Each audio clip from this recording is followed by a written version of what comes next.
Hello and welcome back to another Dare to Game video. Today we're playing Lord of the Rings Return to Moria, and we're going to be going over a simple and yet very, very important little gameplay mechanic that a lot of people don't know about, or at least don't fully understand, and that's Orcish chests. And so these are going to be things that you'll find really starting in the Elf Quarter. You don't really find them out in the rest of the Western Halls all that much, but starting in the Elf Quarter and then throughout the rest of the game, you will find them. They're Orc camp, and inside them there will be two important components to pay attention to: a banner and a chest, and we're going to be showing you how to unlock that chest. And now there's a lot of reasons to want to do this. A, clearing out these camps prevents the orcs or other bad guys, in this case half-goblins, from respawning into the area. So every time you destroy one of these camps, you get rid of that camp, okay? And you do that by going through this process to get the chest. And so there's an important strategic and tactical reason in like making an area more safe to do this.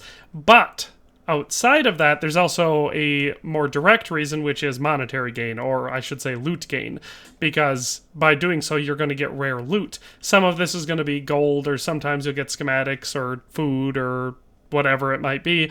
But the most important thing, especially on these early ones, is going to be black diamonds. This is the only place early game where you're ever going to find a black diamond, and these are important because you use them, A, for an important thing later in the game where you need 15 of them to fix a lift to go down into the next section, and B, to make map stones, and map stones are how you fast travel in this game. And so if you get sick of running back and forth all over the place, you're going to want to put up map stones.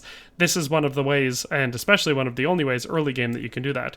So it's a very, very simple process. You start by finding an orc camp, and we're in the Elf Quarter. We're going to take this right-hand path, and it's not complicated in here. There are a half dozen of them in the Elf Quarter, and you can very easily go through all of them, which is my plan for today.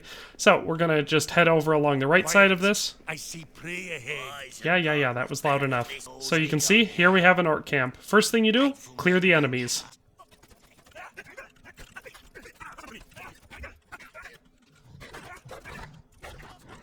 And so once you've gotten through the process of killing all of the enemies at the camp, you can go through and destroy the entire camp, which is what I like to do. It just makes the area look less orc-like and a little bit more clean. But what you're going to be looking for is two things. One of which is this big banner in the middle with the two big flaming torches hanging off it. And the other one is a chest, which you will find somewhere in the camp. So that what you're going to do is take out your axe or pickaxe, and we're going to destroy that central banner.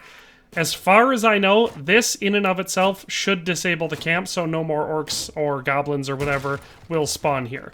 Once it falls down, you'll see that it drops an orc key. You're going to pick that up, and you're going to use it to go open the chest. And inside this chest, we found a Narvi's Muznakan carving, which is useful for this region. We found some gold, we found a sapphire, we found some meat, some iron, and some iron ore. So no black diamond here, but all of that is useful loot. So we're going to move on to the next one. Basically, my plan is to clean out the Elvish Quarter and see what we all end up with. So let's get to it.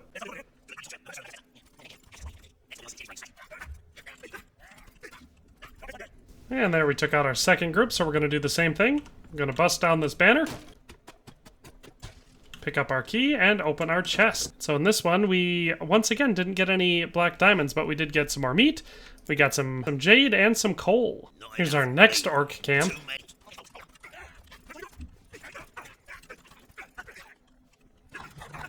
So we're going to destroy our central thing, and you're starting to sense a pattern. Let's just zip through the rest of these.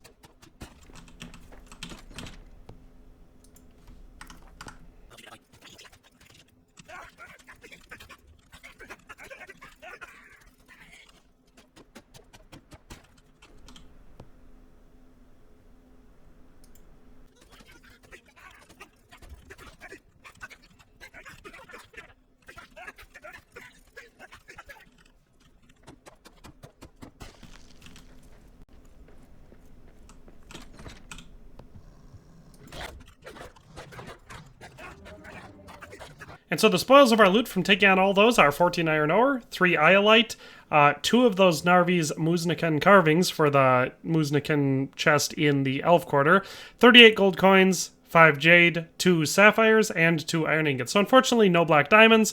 They're definitely much more common in the Western Halls, like once you get down below. So it's the next section after you leave the Elf Quarter. You dig through a wall and you go down into there. That'll be your next major section, and it's definitely more common to get black diamonds down there. I believe I found one in one of these chests on my first playthrough. But even without that, it's worth breaking them down and opening the chests for two reasons. One of which, you get rid of those orc camps, so there's no longer orc camps in the region, and you have less enemies there, so that's an obvious one. And then the other one being, you get the gems, which are still extremely useful, and a lot of these are... because anything that's precious is something that you won't get on average until you're able to start mining precious ore veins, which takes a tier 3 pickaxe. Anything that's semi-precious is definitely more common, but still useful. So that's all for today. Hope you enjoyed this video, and if anyone was confused on how to open the orc chests, hopefully you are no longer confused. That's all for today, and we'll see you next time. Thanks for watching another Dare to Game video. If you liked this video, please leave a like and a comment. If you haven't already, be sure to subscribe to the channel. If you like my content and would like to support this channel, consider becoming a member today for as little as $1.99 a month. It makes a huge difference. But in any case, thanks for watching and have a nice day. I'll see you next time.